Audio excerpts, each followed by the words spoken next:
Feeling that your place of employment is wearing down your wellness, stealing your happiness, and robbing you of your energy? Well, join the ranks, because there are many, and I say many out there, who are going to jobs each day that they have no passion for at all. When you ask those individuals, they all tell you the same thing. It's a paycheck. It's a place to go to feed my family, feed myself, and keep a roof over my head. But you have to ask yourself this one very important question. Would it all be worth it if you weren't here anymore? Because if your health is taking a complete hit every day to go to the same job and do the same thing, or to just put yourself in danger of something you just are not thriving for, it may be time for a change. Another thing people will say is, I'm in the middle of raising my family. I have small children. I can't just redirect myself in the middle of all of that. Well, I tell you this, let's try to make your job your GoFundMe page. That's right, you heard it very clear. Make your job your GoFundMe page. Let them fund you, because each time you make that paycheck, put it to the side. Make it into something bigger and better for yourself. I'm not talking strictly on just saving, because some also have an issue. I need this money. I have to pay for childcare. I have to pay for all these things. I can't just save everything. Well, that might be true to some, but I tell you this, every time you go to work, you're actually losing time and things that you could be doing, of course. Very obvious, right? It's not just strictly the dollar sign that's the question here. A lot of us don't have the mental capacity to think that we can do anything close to what we are passionate for. We think our dreams and goals are just something we dream and have goals for, but we don't actually execute or try to strive for those dreams and goals. You see, if you line up your dreams and goals in the position where it's first place, you'll start to gravitate towards that area of expertise and passion that you long for. Just going to work every day and telling yourself, hey, this isn't what I want to do, this isn't what I want to do, but this is what I'm doing, and this is what I'm doing, and this is what I'll continue to do. You're putting your dreams and goals and passions in a position to not be first, and this is what's going to inevitably keep you where you are. I'm not going to tell you like some websites you read that say quit your job tomorrow. I'm not going to do that. I'm going to tell you to make your job be your funding.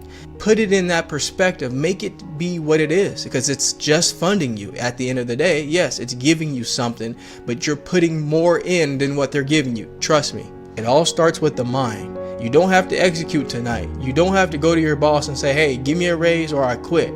None of those things.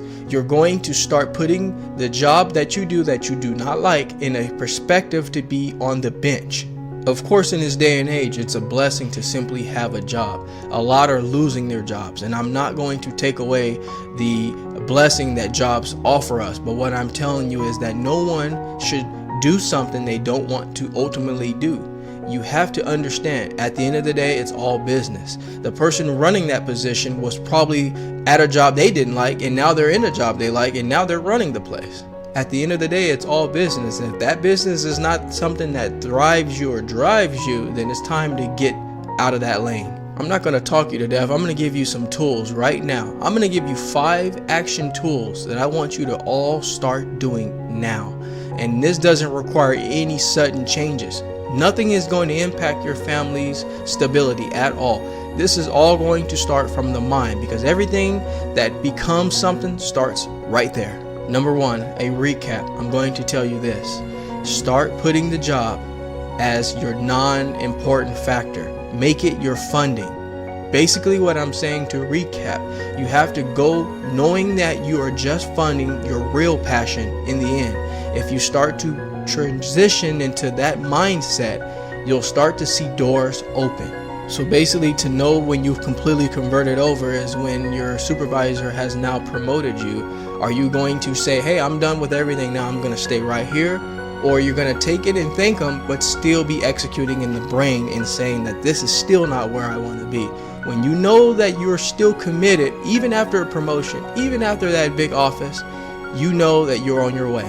And just to make note, folks, before we go to step 2, you're not going to go to your job and just mess things up, okay? You're going to still do a good job. Let me make that clear. You're not going to just not care about your job, because there's a lot of important jobs out there that require our attentiveness and focus, and there's a lot of people counting on us. You're still going to do your job to the best of your abilities, but at the end of the day, you're going to still follow your dreams. Number 2, You have to find and locate and pinpoint the exact vision that you see of yourself. You have to really give it a name. You have to give it a personality. Whatever that passion or that thing you want to do for the rest of your life that's going to thrive you and motivate you into what you want to be and continue to be, you have to be very specific. You cannot just say, I want something where I help people more, or I want something that gives me unlimited lunch hour time. You have to really narrow it down to that specific. You have to pull all the layers apart and really hone on the exact thing you're looking for yourself. Let me tell you again, folks, it's very important. You have to really make sure that you specialize what it is that you want to do, so that way you can start working with the universe and things can start pulling itself together. Because guess what? It's all going to start where? The mind. That's right. However it takes to get into your subconscious mind and actually start to work. If you need to write it down, if you need to rehearse it, if you need to watch or listen to some kind of video that reminds you of what you want to be, then by all means do that, because we want to get closer to where we want to be.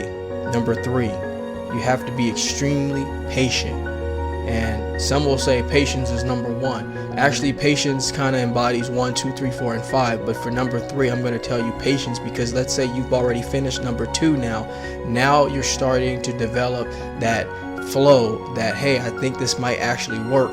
It's not going to work exactly the way we think it will or as fast as we think it will. So number 3 is developing your core now, because later you might get a little momentum and then it may slow down and get stagnant. If you start to really tell yourself that patience is where it's going to determine you and your dreams and your passions, you'll start to develop the core now, so that way you can do the heavy lifting later. Okay, so now we're at number 4. Let's say that now at this point you're starting to make some kind of strides a little bit. You're executing a little more than you did. You don't completely shine that exact light that you want in that field or that scope you're looking for, but you are starting to gravitate a little bit mentally about what you want to do, and you are slowly making a little executing marks towards that. Number 5, last but not least, this is something that I even struggled with for quite some time. This is something that you're going to need to master, because it's going to be extremely prevalent in your success and your focus and your determination and all kinds of other things. I want all of you who are in the process and building to not update anybody. Of course, if you have spouses, parents, things like that, sure. But I'm talking people outside of your circle. Do not update people that you don't normally need to on what you're working on. This is simply because you need to stay focused. It's okay to get advice from people you're very close to, but in general, don't go to work, don't talk to random people in the elevator about what you're working on, or people you see day to day at different offices or clinics or wherever you're working at. You want to stay anonymous on what you're doing, because you don't want to get distracted, because there are a lot of people with ulterior motives that will just say all kinds of things. And I'm not saying that you shouldn't listen to these people, but what I'm saying is, when you're in the building stage, there are products that no one in the world knows about before they hit the shelves. So you want to make sure that your product is just as completely anonymous and completely unknown as any other major corporation that's building a product or a movie that's going to launch it, and you don't even know about it till it's already done. This is very key. There's a reason why products and organizations and companies don't release any information to the general public, simply because a lot of this and that and this and that or another gets spread around, and it's just a disaster. So you want to keep your focus, and you want to keep your transition on what you're doing. And then when you're at the end stage where things are already looking up for you or looking slowly up for you, then you could start introducing people to exactly what you're working on. Alrighty folks, so that's your top 5 things that you can do if you're looking for your passion and it's not there, or you simply don't think you can find it or locate it or even get anywhere near it. Remember these 5 steps, because it's all going to start in your head. Guarantee you can do all of these things from the comfort of your home, where you are right now. And remember folks, we all know wellness comes in many forms, and we know that there's a lot of exterior objections to your wellness, and I want to make sure that we develop a core to be able to block out a lot of negativity, because we just simply do not need that. And before I let you go, I want to leave you with one thing that I always try to leave you with.